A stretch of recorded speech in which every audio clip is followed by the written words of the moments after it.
Hello दोस्तों, नमस्कार। स्वागत है आपका आपके यूट्यूब चैनल एग्जाम 91 पे। चलिए दोस्तों, हम लोग जो अपनी सीरीज चला रहे हैं यूथ कंपटीशन टाइम्स की जो बुक कंप्यूटर वाली है उसको कंप्लीट करना है। तो उस कंप्लीट करने में आज हम लोगों का जो पाँचवा पार्ट है, इस पाँचवें पार्ट में हम लोग 200 से लेकर और इस चैप्टर को अंत करेंगे। जो भी क्वेश्चन होंगे, जो भी 70-71 जो भी क्वेश्चन हैं, आज ही कंप्लीट करते हैं। चलिए, तो पहला क्वेश्चन है, CPU में ALU में होते हैं।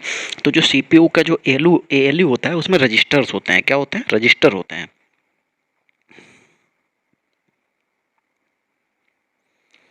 चलिए फिर देखिए, ALU is a part of computer. Is ALU के कंप्यूटर के एक हिस्सा है। कंप्यूटर के मतलब ALU जो है कंप्यूटर के का हिस्सा है। किसका हिस्सा होता है? तो वो प्रोसेसर का हिस्सा होता है। उसी में प्रोसेसर को CPU कहते हैं। CPU का हिस्सा होता है ये।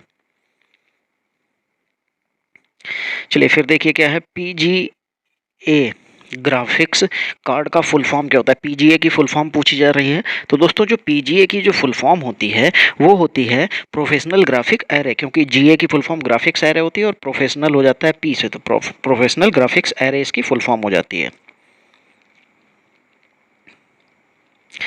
फिर देखिए क्या लिखा है, निम्नलिखित में कौन ग्राफिक्स कार्ड को जोड़ने के लिए स्लॉट प्रदान करता है? निम्नलिखित में कौन ग्राफिक्स कार्ड को जोड़ने के लिए स्लॉट प्रदान करता है? तो दोस्तों, ये करता है AGP स्लॉट जो होता है, यही जो है ग्राफिक कार्ड को जोड़ने के लिए स्लॉट प्रदान करता है।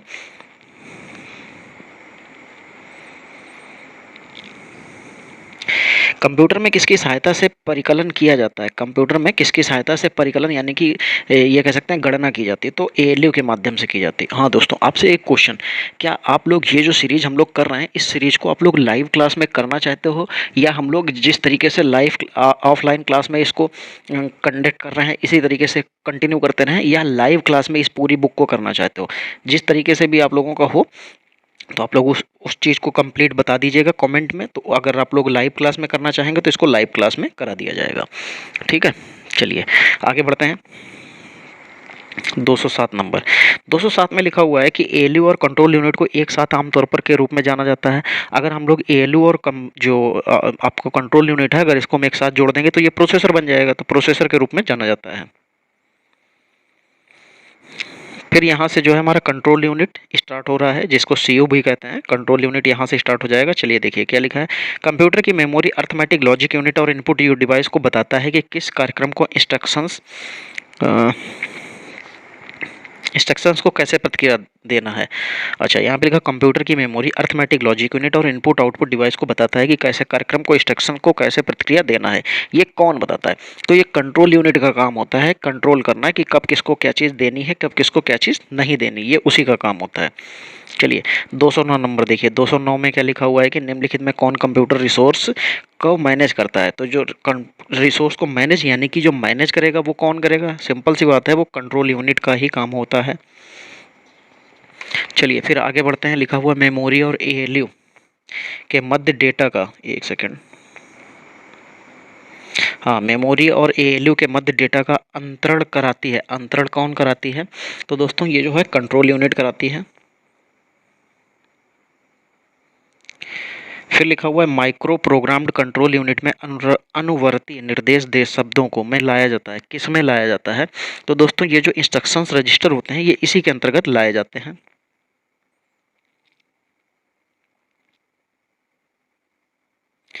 चलिए फिर लिखा हुआ है कि निम्न में कौन कंप्यूटर के किसी एक घटक से दूसरे घटक तक विभिन्न कमांड या कंट्रोल सिग्नल प्रसारित करता है?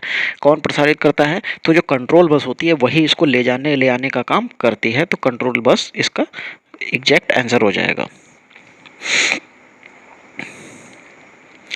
213 नंबर लिखा हुआ, जो प्रोसेसर और अन्य उपकरणों के बीच कंट्रोल सिग्नलों को प्राप्त करने के लिए प्रयोग किया जाता है वो क्या होता है? तो वो कंट्रोल बस होती है। अभी आपको बताया कि जो आने ले जाने का काम करती है वो कंट्रोल बस का काम होता है। चलिए 214 नंबर देखिए क्या लिखा हुआ, control unit is called the, control unit को कंप्यूटर का कहा जाता है। कंट्रोल यूनिट जो होती है वो कंप्यूटर का क्या होती है? तो वो एक तरीके से कह सकते हैं कि जो कंट्रोल यूनिट होती है वो सब कुछ कंट्रोल करती है। और आपके जो हम लोगों की जो बॉडी होती है, हमारे शरीर में कौन कंट्रोल सब कुछ करता है? तो जो नर्व सिस्टम होता है हमारा, या दिमाग कह सकते हैं, वही पूरे बॉडी को कंट्रोल करती है। ऐसे ही इसमें भी जो है कंट्रोल यूनिट को कंप्यूटर का नर्व सिस्टम कहा जाता है।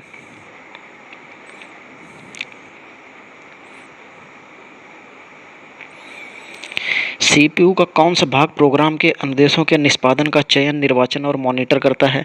तो जो सीपीयू का कौन सा भाग जो है ये करेगा? तो सिंपल सी बात है भैया, ये सब काम जो होते हैं कंट्रोल यूनिट के। जैसे आपके घर में जो है ये कहा जाए कि कौन सा काम जो है निष्पादन का चयन, किसी काम का करने का काम जो है उसको निर्वाचन, चयन या मॉनिटर, देख रेख कौन करता है? तो आपके घर में आपके पिताजी करते होंगे, या जिसके पास भी पूरा चार्ज है वो देखता होगा। तो ऐसे ही यहाँ पे कंट्रोल यूनिट देखेगा। फिर देखिए वही क्वेश्चन आ गया, कंप्यूटर के जो है कौन से भाग को नर्व सिस्टम कहा जाता है? तो कंट्रोल यूनिट को उसका नर्व सिस्टम कहा जाता है। फिर देखिए क्या लिखा हुआ है यहाँ पे, लिखा हुआ है कि माइक्रो प्रोसेसर और मेमोरी को जोड़ने वाले तारों का सेट जिसके माध्यम से डेटा प्रवाहित होता है कहलाता है। अच्छा, माइक्रो प्रोसेसर और मेमोरी को जोड़ने वाला, अच्छा जो उसको जोड़ेगा तो फिर डेटा बस हो जाएगा, क्योंकि वही काम जो है उसको जोड़ने और तारों को सेट के माध्यम जिससे डेटा प्रवाहित होता है तो वो डेटा बस कहलाता है। फिर लिखा हुआ है कि डेटा ट्रांसफ़र करने के लिए मेमोरी लोकेशन निर्दिष्ट करने के लिए किस बस का उपयोग किया जाता है? तो डेटा बस का उपयोग किया जाएगा। लेकिन नहीं, यहाँ पे डेटा बस नहीं होगा, क्योंकि यहाँ पे डेटा ट्रांसफ़र करने के लिए मेमोरी लोकेशन की बात कर दी गई है, तो एड्रेस बस हो जाए, क्योंकि जब लोकेशन निर्दिष्ट कर दी जाती है कि उसको बता दिया जाता है कहाँ तक जाना है, तो वो एड्रेस बस हो जाता है। चलिए 219 नंबर देखिए, लिखा हुआ है कि निम्नलिखित में कंप्यूटर का कौन सा भाग केंद्रीय नाड़ी तंत्र कहलाता है? नर्व सिस्टम कौन कहलाएगा? तो वो कंट्रोल यूनिट कहलाएगा।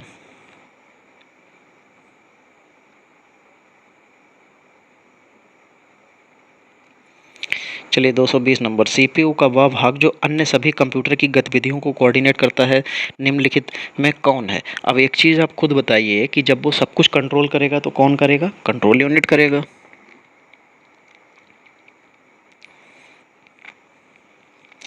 सीपीयू और इनपुट आउटपुट के बीच सिग्नलों को मूवमेंट जो है कौन नियंत्रित करेगा? तो जितनी भी चीज़ें नियंत्रित करने की काम होता है वो सब कौन करता है? कंट्रोल यूनिट करता है भाई।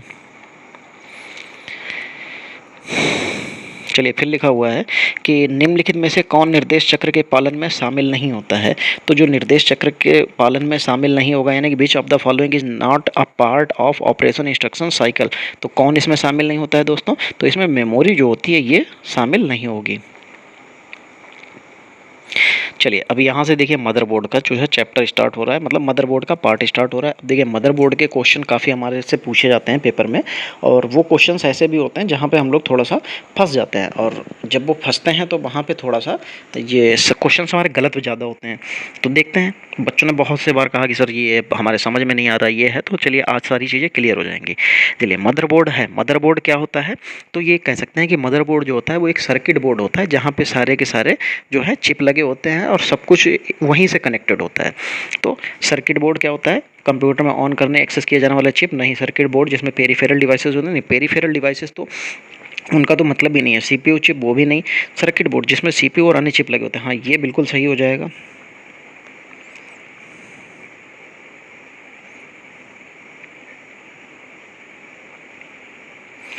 चलिए फिर देखिए क्या लिखा हुआ है, कंप्यूटर के हर प्रमुख हिस्से से जुड़े एकीकृत सर्किट को कहा जाता है। जो एकीकृत सर्किट यानी कि the integrated circuit connected to every major part of computer is called. तो अब जब दोस्तों एक चीज़ खुद आप बताइए कि अभी हम लोगों ने बताया कि वहाँ से सारी चिप जुड़ी होती हैं, तो उसको क्या कहा जाता है? मदरबोर्ड कहा जाएगा। ठीक है, चलिए आगे बढ़ते हैं। 225 नंबर देखिए, 225 में क्या लिखा हुआ है कि सीपीयू और रैम स्थिर होते हैं। सीपीयू और रैम कहाँ होंगे? तो वो भी मदरबोर्ड पे ही स्थित होंगे, क्योंकि ये एक तरीके की जो है चिप होती हैं। फिर लिखा हुआ है कि सीपीयू और मेमोरी कंप्यूटर के पर स्थित होते हैं, तो जो मदरबोर्ड पर स्थित हो जाएंगे ये भी।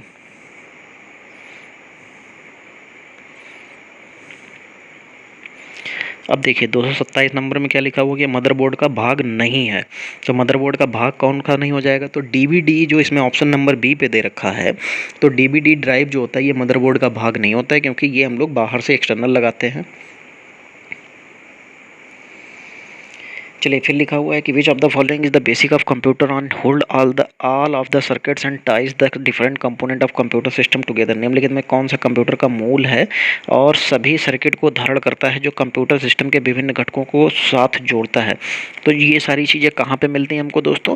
तो ये जो आपको जो मदरबोर्ड होता है ये वहीं पे आपको मिल जाएगा, क्योंकि मदरबोर्ड ही सारी चिप्स और सभी को कनेक्टेड करता है।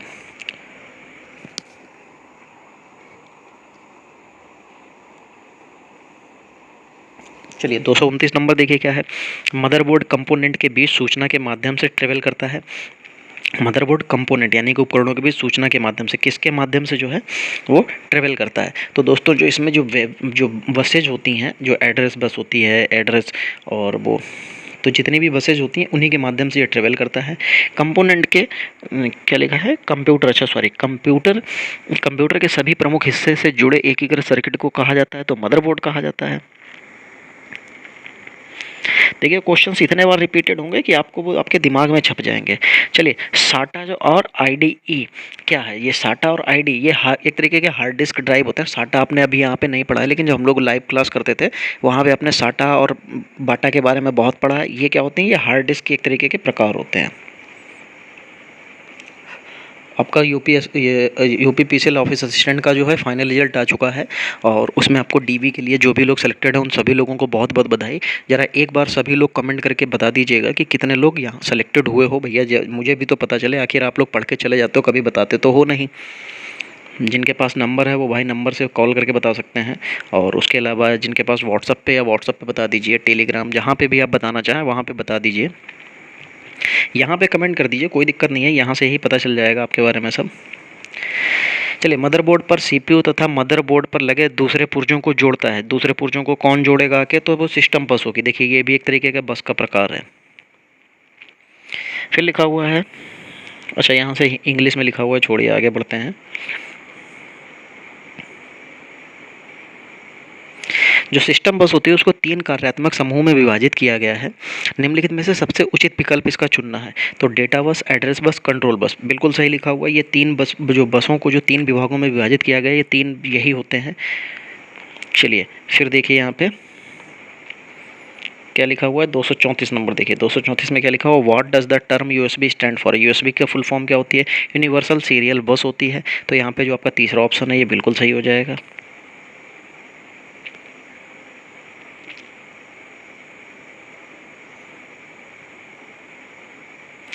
संपूर्ण कंप्यूटर प्रणाली के लिए संप्रेषण नियंत्रित करता है। संपूर्ण कंप्यूटर प्रणाली के लिए जो संप्रेषण नियंत्रित करता है वो कौन करता है? तो वो मदरबोर्ड करेगा भाई। कंप्यूटर का मुख्य पटल जो है कहलाता है, जो मुख्य पटल होता है वो क्या कहलाएगा? तो दोस्तों वो मदरबोर्ड कहलाएगा। मदरबोर्ड से आपका तात्पर्य क्या है? मदरबोर्ड जो है ये एक सर्किट बोर्ड होता है, यहाँ पे एलिमेंट्स जो हैं कनेक्ट होते हैं। ये ऑप्शन बिल्कुल सही हो जाएगा तीसरा। अभी आपको बताया था नीचे, देखिए ट्रिपल सी में आया हुआ है अप्रैल 2015 में। अब तो क्या ट्रिपल सी का एग्ज़ाम काफ़ी ईजी हो गया है। चलिए 38 नंबर देखिए, खाली जगह के बिना प्रणाली सिस्टम संचालित हो सकता है। किसके खाली जगह पे जो लिखा हुआ है कि मतलब कौन सी ऐसी खाली जगह है, खाली जगह में क्या भरा जाए कि बिना कंप्यूटर में मतलब प्रणाली सिस्टम संचालित नहीं हो सकता? तो आप खुद बताइए, जब आपके पास ऑपरेट करने के लिए जहाँ से हम लोग सब कुछ करते हैं, जब वही चीज़ नहीं होगी तो हम लोग कैसे कर पाएंगे? यानी कि मदरबोर्ड ही नहीं होगा तो बाकी का काम कैसे होगा?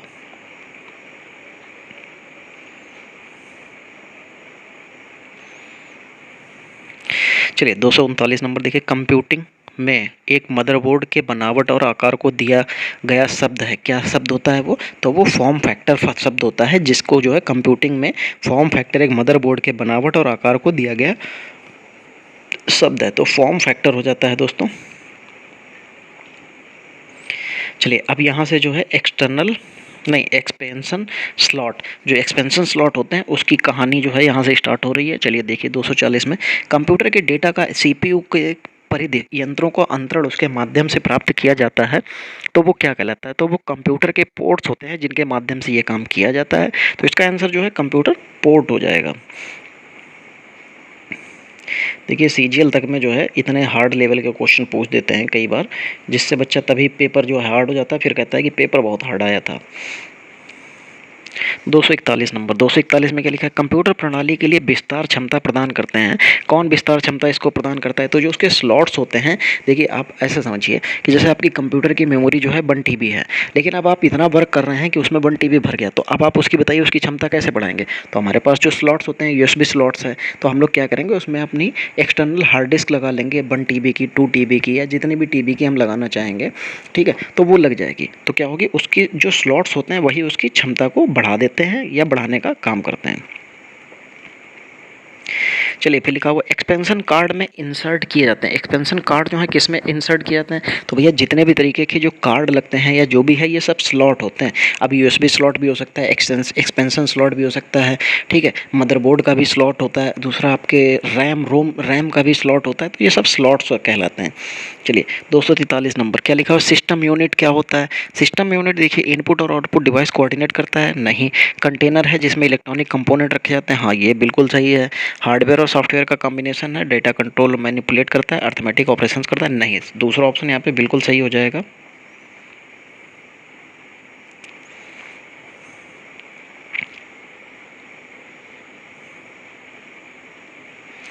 चलिए फिर देखिए, वह पोर्ट जो डिजिटल उपकरणों में से डेटा स्थानांतरण के लिए एक प्रोटोकॉल है जिस रूप में जाना जाता है, उसे क्या कहते हैं? मतलब जो डिजिटल उपकरणों, वह पोर्ट जो डिजिटल उपकरणों में डेटा स्थानांतरण के लिए एक प्रोटोकॉल है, उसे किस रूप में जाना जाता है? अब देखिए जो प्रोटोकॉल है, और इसने क्या कह दिया है कि वह पोर्ट है, तो कौन सा यहाँ पे पोर्ट ऐसा है जो उपकरणों को डेटा स्थानांतरण के लिए? तो अभी आपको मैंने बताया ना कि अगर हमको हार्ड डिस्क लगानी है तो यूएसबी में लगाएंगे, तो क्या होता है, ये यूएसबी पोर्ट होता है। चलिए फिर अब यहाँ से देखिए कंप्यूटर के कार्य स्टार्ट हो रहा है। ये थोड़ा सा इंपॉर्टेंट आपके लिए यहाँ पे बन जाता है कि कंप्यूटर के कार्य क्या होते हैं।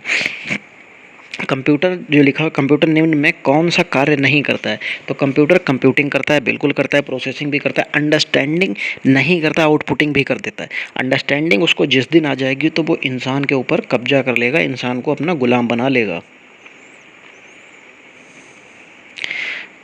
चलिए इसीलिए आपने देखा होगा कि जब आयरन मैन 2 आई थी तो उसमें जो आयरन मैन ने क्या किया था कि कंप्यूटर को अंदर दिमाग डालना चाहा था, तो कंप्यूटर के अंदर जब दिमाग पड़ गया था तो देखो कितना बड़ा भयंकर जो है तबाही हो गई थी। तो इसीलिए कंप्यूटर के अंदर जिस दिन दिमाग आ जाएगा तो तबाही ही होगी। चलिए 246 नंबर, निम्न में कौन सा या कौन से मूल ऑपरेशन कंप्यूटर द्वारा किए जाते हैं? कौन से काम जो है कंप्यूटर के द्वारा किया जाता है? अंक गणितीय जो है ऑपरेशंस यानी कि अर्थमेटिक ऑपरेशंस किए जाते हैं, बिल्कुल। लॉजिकल ऑपरेशंस भी होते हैं, स्टोरेज एंड रिट्राइवल भी होते हैं। चलिए इनमें से तो सभी होते हैं, तो यहाँ पे ऑल ऑफ दीज हो जाएगा।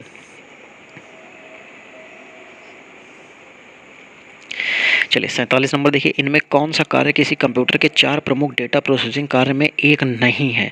अच्छा, डेटा प्रोसेसिंग में से कोई एक नहीं है, वो कौन सा नहीं है? तो डेटा एकत्र करना बिल्कुल करता है, आंकड़ों का सूचनाओं में प्रोसेस करना ये भी करता है, आंकड़ा तथा सूचनाओं का विश्लेषण करना।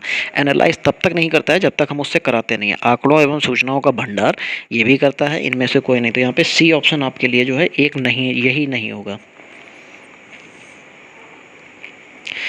चलिए 48 नंबर देखिए, निम्नलिखित में कौन सा कार्य कंप्यूटर द्वारा नहीं किया जा सकता है? अच्छा, कंप्यूटर के द्वारा नहीं किया जा सकता। अच्छा, तस्वीरें लेना, गणना करना, उंगलियों फिंगरप्रिंट की छाप की पहचान करना, संगीत तैयार करना, बिल्कुल ये सब हो सकते हैं, सिर्फ और सिर्फ पहला, क्योंकि तस्वीर लेने का काम जो है कैमरे का है, ना कि कंप्यूटर का।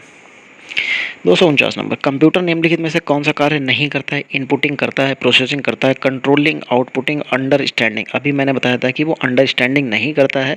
जिस दिन अंडरस्टैंडिंग कंप्यूटर ने सीख ली उस दिन आदमी को, इंसान को वो अपना गुलाम बना लेगा और इंसान आसानी से गुलाम बन जाएगा। चलिए फिर देखिए, कंप्यूटर कई प्रकार से डेटा मैनिपुलेट करता है और इसे मैनिपुलेशन को कहते हैं, उसे क्या कहते हैं? अपग्रेडिंग, प्रोसेसिंग, बैचिंग, यूटिलाइजिंग या डाउनलोडिंग। तो दोस्तों इसे प्रोसेसिंग कहते हैं।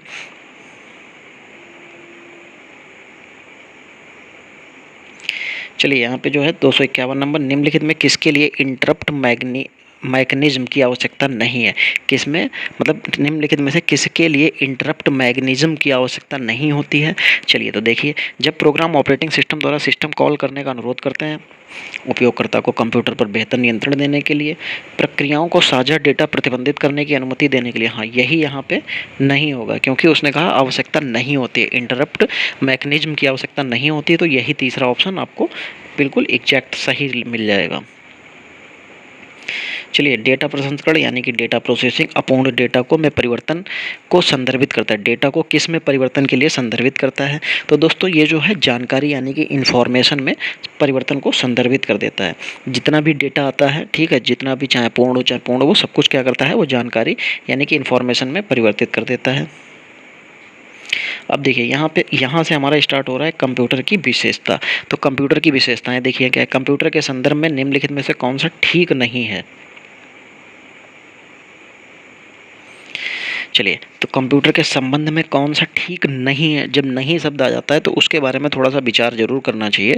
उलझनपूर्ण समस्याओं का समाधान आसानी से किया जा सकता है। प्रक्रिया की गति बहुत अधिक ऊंची है। स्मृति तथा संग्रह क्षमता अधिक है। इसके उच्च सामान्य ज्ञान के कारण अनुपयुक्त निर्देशों की संपूर्ति को यह स्वयं ही सुधार सकता है। हाँ, यहाँ पे ये बिल्कुल सही है कि उसने कहा कौन सा ठीक नहीं है, तो इसमें यही नहीं होगा ठीक। इसके उच्च सामान्य ज्ञान के कारण अनुपयुक्त निर्देशों की संपूर्ति को यह स्वयं ही सुधार सकता है। क्योंकि अगर जिस दिन वो सही अपने आप से सुधारने लगेगा, इंसान जो है पहले के तरीके से गुलाम हो जाएगा। पहले अंग्रेजों के गुलाम थे, फिर अब कंप्यूटर इनको अपना गुलाम बना लेगा। 255 कंप्यूटर को प्रयोग करने का लाभ है।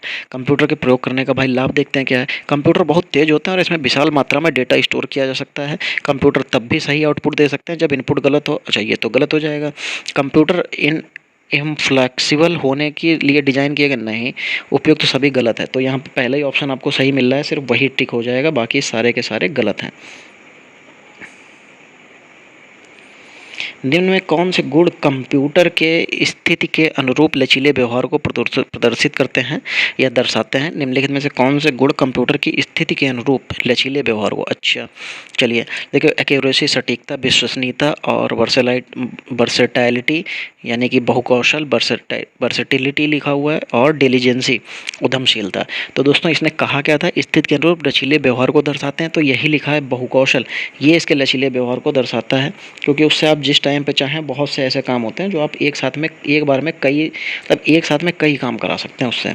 यदि हम किसी कंप्यूटर सिस्टम में बार बार एक जैसा इनपुट डालते हैं तो हमें समान परिणाम मिलता है।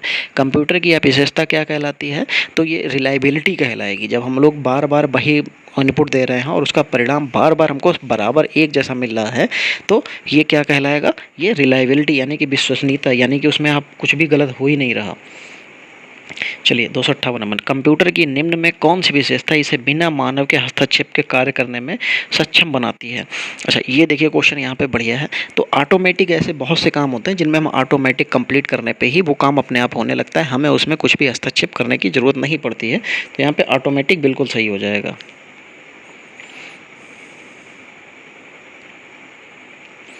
259 विभिन्न समस्याओं को हल करने का लचीलापन कंप्यूटर की विशेषता को दर्शाता है। विभिन्न समस्याओं को हल करने का लचीलापन कंप्यूटर की विशेषता को दर्शाता है। अभी देखिए लचीलेपन की बात आ रही है, तो आपको भी पता है कि लचीलापन किसकी वजह से आएगा?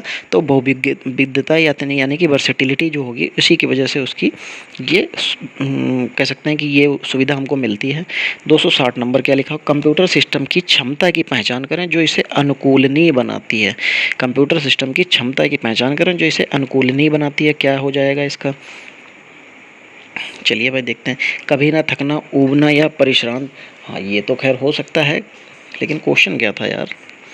अच्छा, कंप्यूटर सिस्टम की क्षमता की पहचान करें जो इसे अनुकूलनीय बनाती है। क्षमता की पहचान करना, अच्छा है। विभिन्न प्रकार के कार्यों को पूरा करने का गूढ़ा, सरल और साथ ही जटिल और सटीकता का वह स्तर जिसके साथ गणना की जाती है। और क्या लिखा है? किसी कार्य को पूरा करने के लिए कंप्यूटर सिस्टम को जितनी अवधि की आवश्यकता होती है। अच्छा, तो यहाँ पे बी वाला बिल्कुल सही लिखा हुआ है। ये जितने भी क्वेश्चंस आपको जो बड़े मिलते हैं, जो जिनके आंसर बहुत बड़े बड़े लिखे होते हैं, ये हमेशा आपको आर ओ में मिलेंगे। निम्न में कौन सी विशेषता कंप्यूटर की नहीं है? तो निम्न में कौन सी विशेषता कंप्यूटर की नहीं होगी? चलिए भाई देखते हैं। तो गति, कंप्यूटर हमको भाई गति तो देता है, इसमें कोई दो राय नहीं है। दूसरी, फिर स्टोरेज भी देता है। अर्थव्यवस्था ये तो नहीं देता है। रिलायबिलिटी भी दे देता है। तो इकोनॉमिक जो होता है, इकोनॉमी, ये तो नहीं देता है। चलिए 62 नंबर देखिए क्या लिखा हुआ है कि इनमें कौन सी कंप्यूटर की एक विशेषता नहीं है? तो इनमें से भाई देखिए कंप्यूटर की एक विशेषता कौन सी नहीं होगी? तो जो इंटेलिजेंट कोशेंट लिखा हुआ है, तो इंटेलिजेंट कोशेंट नहीं होता है। अगर वो इंटेलिजेंट हो गया तो फिर भैया जो है इंसान को अपना गुलाम कैसे बनाएगा? क्योंकि आपकी सारी जानकारी उसके पास होगी, वो मनचाहे तरीके से आपसे काम करवाएगा। चलिए, HDMI की फुल फॉर्म पूछी जा रही है कि HDMI की फुल फॉर्म क्या होती है। तो इसकी जो HDMI की फुल फॉर्म होती है, हाई डेफिनेशन मल्टीमीडिया इंटरफेस। ये आपको किस में दिखाई दे रहा है? हाई डेफिनेशन मीडिया इंटरफेस है, नहीं मल्टीमीडिया होना चाहिए था। हाई डिस्प्ले है, डिस्प्ले को तुरंत हटाइए। हाई डेफिनेशन मल्टीमीडिया इंटरफेस, ये देखिए तीसरा ऑप्शन बिल्कुल सही हो जाएगा। ठीक है, ये HDMI जो केबल होती है ये आपको कंप्यूटर से आपकी टीवी को कनेक्ट करने के काम में आती है, या कह सकते हैं स्क्रीन से कनेक्ट करने के काम में आती है। चलिए 264 नंबर देखिए, 264 में क्या लिखा हुआ है? कंप्यूटर की निम्नलिखित में कौन सी विशेषता है जो एक ही समय में अलग अलग काम में समर्थ बनाती है? तो जो इसमें बनाती है अस्थिरता, यानी कि हम ये कह सकते हैं कि मल्टी प्रोसेसिंग। 265 नंबर, किस स्थिति में न्यूनतम बिजली की खपत होती है? तो जब भी कभी इसको जो है कंप्यूटर बंद कर देंगे तभी वो बिजली खपत नहीं करेगा, वरना आप चाहे उसे निद्रा में रखिए यानी कि स्लीप मोड में या हाइबरनेट में, थोड़ी थोड़ी बिजली वो आपको कंज्यूम करता ही रहेगा। बस आपको कंप्यूटर को शट डाउन करना पड़ेगा, तब जो है आपका कंप्यूटर पूरी तरीके से बिजली लेना बंद कर देगा।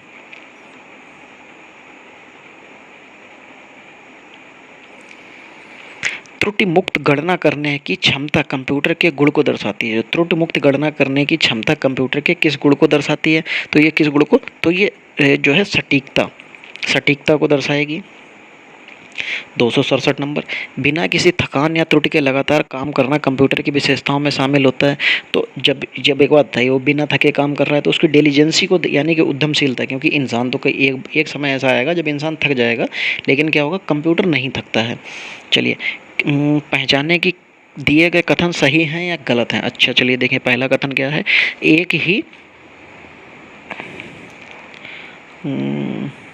एक ही सटीकता और क्षमता के साथ विभिन्न प्रकार के कार्यों को करने के लिए कंप्यूटर की क्षमता को परिश्रम कहा जाता है। नहीं, ऐसा तो नहीं होता है भाई। चलिए भाई आगे देखते हैं। बहुमुखी प्रतिभा यह सुनिश्चित करती है कि कंप्यूटर को किसी थकान या एकाग्रता की कमी महसूस ना हो। कंप्यूटर थकता ही नहीं है तो उसके थकने की तो कोई बात ही नहीं हुई है। तो दोनों ऑप्शन आपके गलत हो गए, तो यहाँ पे सेकंड ऑप्शन आपका लेना पड़ जाएगा। चलिए फिर देखिए 269 में क्या लिखा हुआ है? बिना किसी थकान या एकाग्रता की कमी के एक ही सटीकता के साथ कंप्यूटर द्वारा लाखों गणनाएं की जा सकती हैं। दिए गए विकल्पों में से कौन सा कंप्यूटर की इस संपत्ति का प्रतिनिधित्व करता है? अभी ये ऊपर बात हम लोग कर चुके थे। ये डिलीजेंसी डिलीजेंसी जो है एक तरीके के मेहनती का होता है। इसे आप सिनोनियम में पूछा जाता है, तो डिलीजेंसी मेहनती होता है। चलिए 270 नंबर देखते हैं, निम्नलिखित में कौन सा मेन यानी कि मुख्य मेमोरी की विशेषता है? चलिए देखते हैं कौन मुख्य मेमोरी की विशेषता हो जाएगी। अच्छा, यह कंप्यूटर की कार्यशील मेमोरी होती है यानी कि वर्किंग मेमोरी है, बिल्कुल। फास्टर एंड सेकेंडरी मेमोरी होती है, ये भी सही है। और क्या लिखा हुआ है? बिना प्राइमरी मेमोरी के कंप्यूटर नहीं चल सकता, हाँ ये भी सही है। तो यहाँ पे तो तीनों सही हो जाएंगे, तो तीनों सही होने पे आपका चौथा ऑप्शन ये हो जाएगा।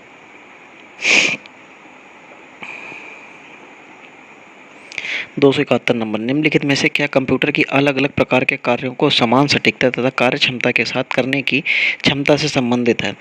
क्या लिखा हुआ? निम्नलिखित में से क्या कंप्यूटर की अलग अलग प्रकार के कार्यों को समान सटीकता तथा कार्य क्षमता के साथ करने की क्षमता से संबंधित है? तो फिर वर्सेटैलिटी हो जाएगा। क्यों? क्योंकि जब वो अलग अलग काम अलग अलग कार्य क्षमता से कर सकता है, क्योंकि एक कंप्यूटर क्या होता है, मल्टी प्रोसेसर होता है। मल्टी प्रोसेसर नहीं, मल्टी जो है काम करने एक साथ में कई काम कर सकता है, तो वो क्या है, हाँ मल्टी प्रोसेसर हो जाएगा, क्योंकि एक साथ में वो कई काम को जो है प्रोसेस कर सकता है, तो इसीलिए इसको मल्टी प्रोसेसर कहा जा सकता है।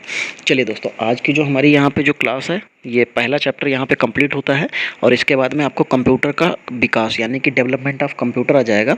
और इसमें कितने क्वेश्चंस हैं अभी आपको बता देते हैं। टोटल कितने क्वेश्चन आपको यहाँ पे पढ़ेंगे इसमें?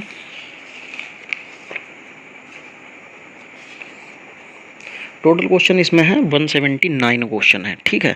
तो कोई दिक्कत नहीं, 3 क्लास का है, 3 क्लास इसकी भी करते हैं, फिर इनपुट आउटपुट हो जाएगा। तो सबसे पहले development of computer, second chapter हमारा होगा डेवलपमेंट ऑफ कंप्यूटर। अगर तो आप लोग जुड़े रहिए इसके साथ में, हम लोग पूरी बुक कंप्लीट करेंगे। अगर आपको ये सेशन, आज का सेशन अच्छा लगा है तो वीडियो को लाइक और शेयर जरूर कर दें। साथ ही अगर आप चैनल पर नया है तो चैनल को सब्सक्राइब करके बेल आइकन को भी प्रेस कर लें, क्योंकि हम लोग, अगर आप लोग जो है SI पुलिस कांस्टेबल की भी तैयारी करना चाह रहे हैं, यूपी पुलिस कांस्टेबल की, तो उसके लिए भी हम लोग अब जो है आपको वीडियो प्रोवाइड करने लग जाएंगे। तो आप लोग इसके साथ जरूर जुड़िए। मिलते हैं अगली क्लास में, तब तक के लिए जय हिंद दोस्तों।